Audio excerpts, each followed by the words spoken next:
keys come back out again.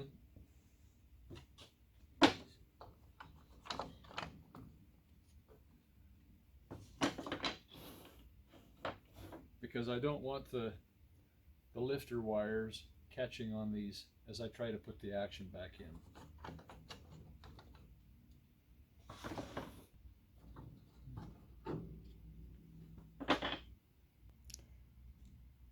I went to get the action and forgot that I hadn't put the little bridle tapes back on. So I need to trip the foot on the spring and hold it back as I push this up in there, and the hammer will then stay down while I'm able to put this on the bridle tape wire. There it goes. Done. All right, let's put this in the piano. First the blanket so that the lifter wires don't catch on the pins. Okay, I'm going to let the lifter wires drag across the blanket as I move into the piano. Again, like that. Will that work? Get past the blanket.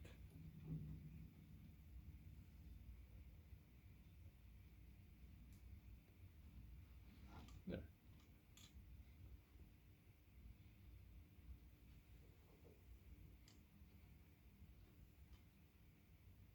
The feet on the action will rest on the bolts down below. Okay, got it. Now I'll go make sure the feet are on the underside. The bottom of the action have to sit in their little holes. Okay, we can work that blanket out. Take the blanket out. Good. Oh, so we have a couple of hammers. Can you see that from up there? Let's pull this around just a little bit to where you can see that the two hammers that have jammed. Before I tighten anything, before I put bolts in here and tighten that, I want to fix those two hammers so they're not jamming forward. And to do that, I have to trip the little jack. Just make sure everything's kind of loose so you don't break anything. Trip the little jack up underneath. You can see it down in there. It's the little green foot.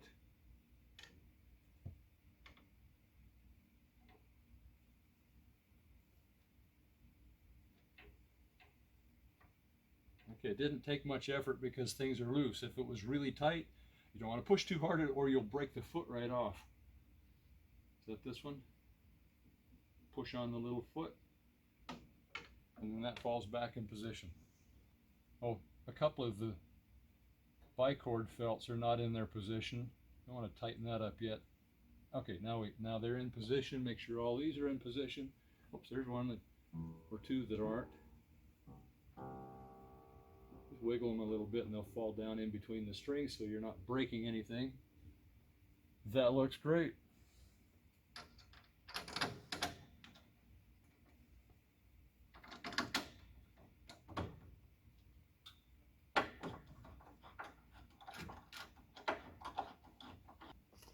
Okay, so I just hooked up the pedal rods down in the left end, and then I set a thin piece of plastic.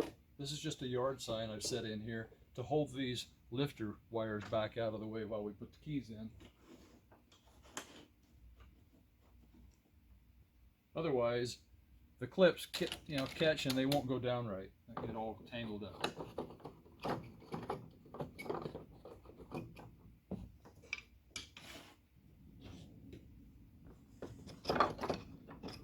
All right, all the keys are in.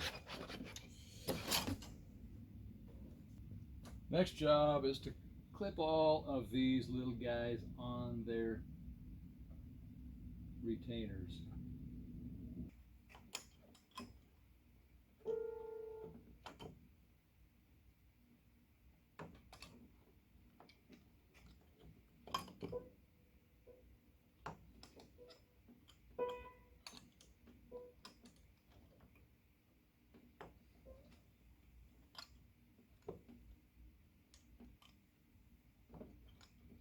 Okay, this job's taken a little less than 10 minutes to put all the rubber grommets on their clips. There, we did it. Good job. All right, next thing, you may want to put a pair of gloves on because these aren't, you know, they're going to wear a hole in your finger. Or if not, you know, you can push them all down like that. Hold the key level, hold the key level. At the back end, you want to just have the key resting on the rest felt here and push all of it. But if you push on it and the key comes up, that's not right. It has to be level. Okay, push down, get all those pushed all the way down so we can see, you can see they're just really uneven here. Once they're pushed into, once the top is pushed down to touch, the nut is pushed down to touch the grommet, then we can go ahead and start regulating the lost motion in the action. Okay, this is what's happening down inside of the action. This is the bottom half of the action, and this is the upper half of the action. In the proper position, the jack sits right here against its felt, rest felt. When you play the note, it pushes the foot down of the jack and flips it out, throws the hammer forward against the key, against the strings, and then this guy comes, when the hammer comes back, this has to be able to get into position. And if the hammer is in this position and there's not enough lost motion at all, it will hold the hammer forward because it's trying to push on the hammer. This end, the key is pushing up on this part. And it'll hold the hammer forward toward the strings. So we're just going to have it rest right in there, perfect. Let's do that again here on the keys with a close-up of this key right here in relationship to that hammer.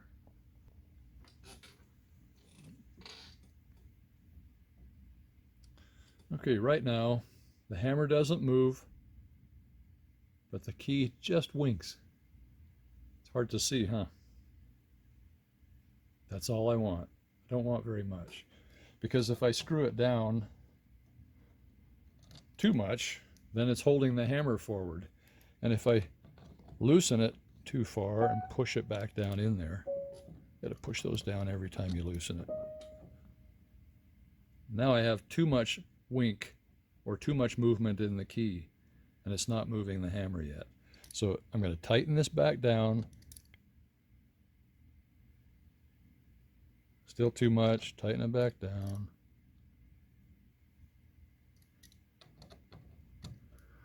I can feel the movement here again. I can feel it when it clicks against the bottom of the action down there. Click, click, click, click, click, and that's perfect. You see the key movement?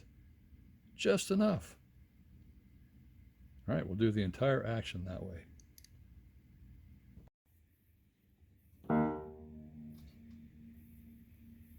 Okay, a few left to go here. All of these are done.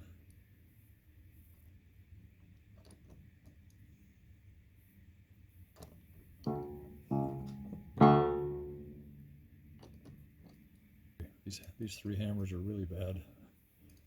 Let's loosen that a couple of turns. Push the rod down, bring this one back. Tighten it again until the lost motion is gone, all but the wink. Good. Loosen that quite a bit. Push the rod in, bring this hammer back even more. Push the rod. Okay. Nope, even more. You don't have any lost motion. There needs to be just a wink. Okay. Loosen quite a bit. Bring that hammer all the way back.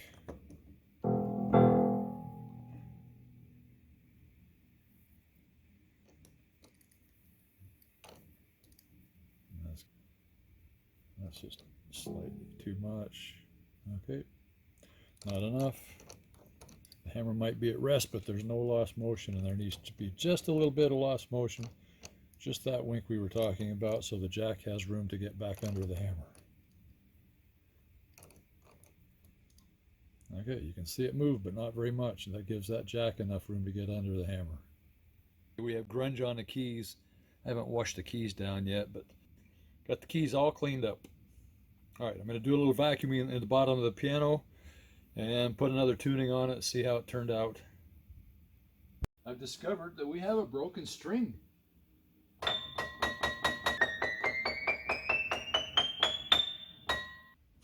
Pull that off of the tuning pin first. Yeah. It just went twang. And I'll tell you, I wasn't even here. Just did it in the night sometime. when I tuned the piano earlier, this wasn't broken, so this is just kind of a strange deal. Cut that off so I don't have the coil in my way. So the bottom two tuning pins of this note I need to pull back out.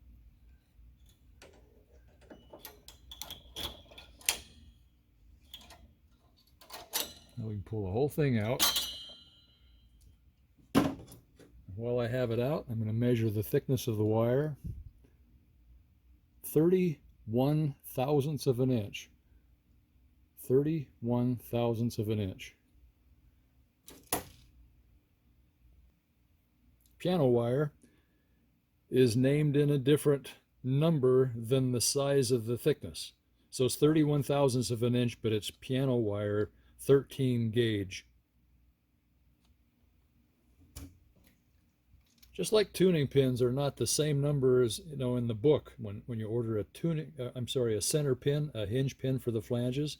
If you order center pins and you want size 50 thousandths of an inch, you got to order a number 20. 51 thousandths of an inch is a 20 and a half, and so on. They have numbers. All right, I have a length of size 13 wire, which is 31 thousandths of an inch, longer than I need, not much, but longer than I need. And I'm going to bend it. I'm going to put the ends together down here and then bend just a bend here in the end to go around the tuning pin, or around the hitch pin. Now, this goes through the pressure bar, under the tuning pins. Now let's bring that out so I can get to it. I'm going to put this around the hitch pin.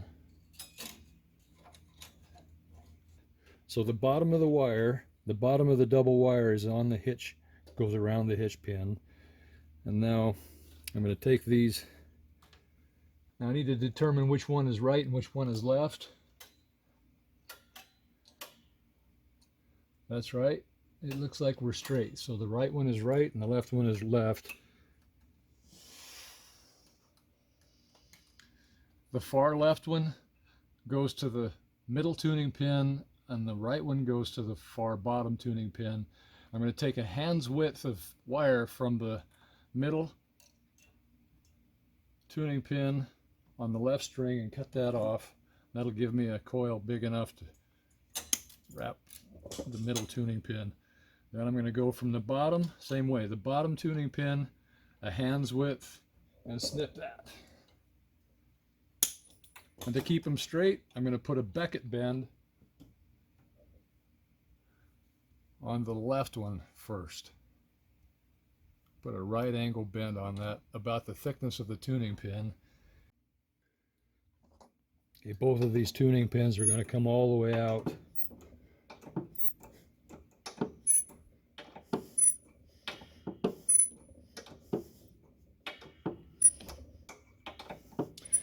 It may not be the case in this piano, but in a lot of pianos, if you start messing with the tuning pins like this, they get so loose that they won't hold their position. Almost.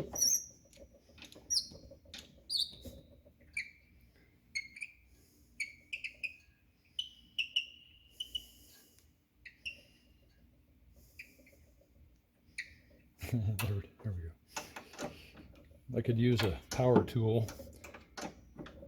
That'll heat up the tuning pin if you go really fast. But it's sure a lot easier, especially if you have more than a couple of pins to pull out. You just put a fancy tuning pin tip on a drill and it'll pull it out for you.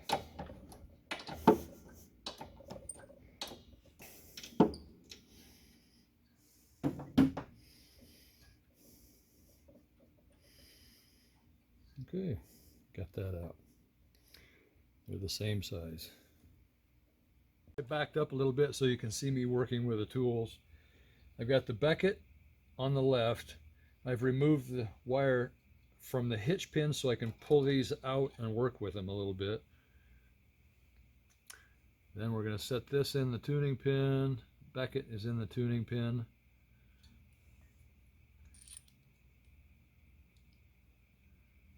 Set that in the string coiler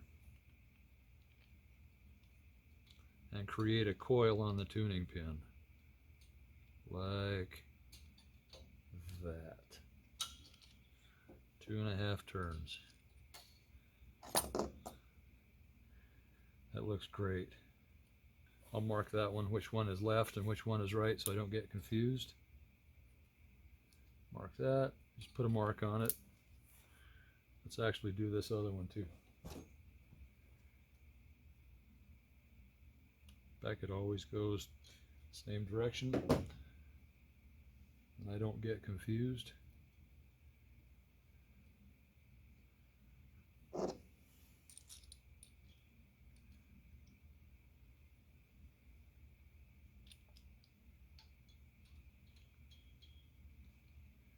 That looks great. Now we'll push that wire down under the pressure bar a ways. The left one is going in first. Left if you're facing the piano actually, and this one's marked. Because I'm messing with it, I don't think the tuning pin when I put it back in is going to be quite as tight. So I just put a little bit of thin super glue on both sides. Doesn't take very much. That's thin super glue or CA glue.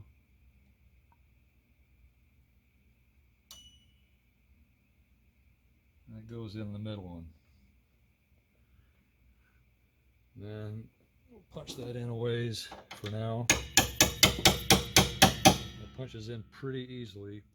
I'll leave it out a ways to give myself room to tighten the coil, and then we might have to tap it in a little bit more. Okay, just swab a little bit of CA glue on both sides of this, not much. Wipe off most of it because it's not going to take much. This is not a real loose tuning pin, but where we're working it, it's going to be looser than it would be if we hadn't worked with it. Set it in the hole.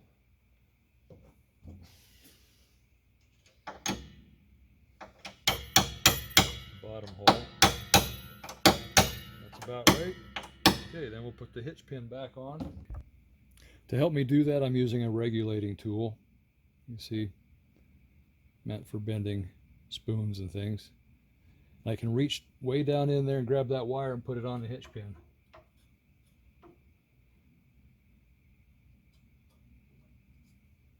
Okay, so the wire is about, I'd say, 1/4 of an inch too long to stay there. I don't know if it'll stay there while I tighten the tuning pins or not. Let's turn make a couple of turns and see if we can pull that upwards. Pull one and then the next so the hitch pin loop comes up evenly.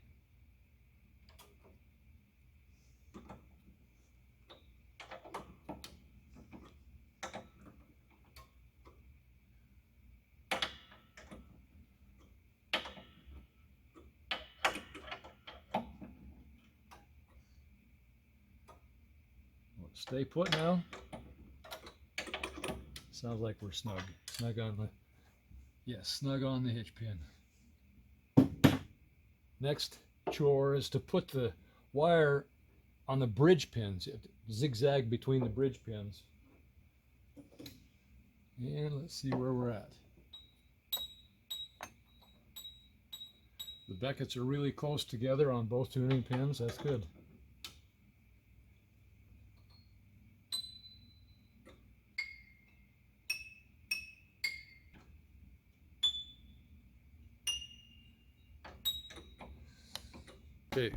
Okay, let's come in a little bit closer so we can see that all the tuning pins are even now.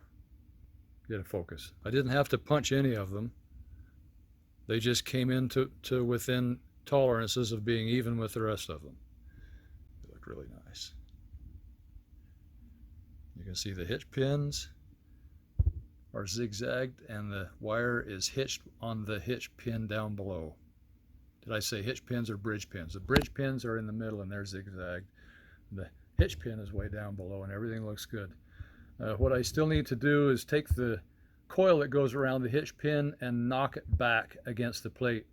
Just take a wooden dowel and push it, tap it backwards, and make sure that it's all the way back against the harp. I'll do the same thing on the bridge. We'll take that new string and we'll tap it into the bridge and make sure that it's well seated in the bridge. And then that string is done.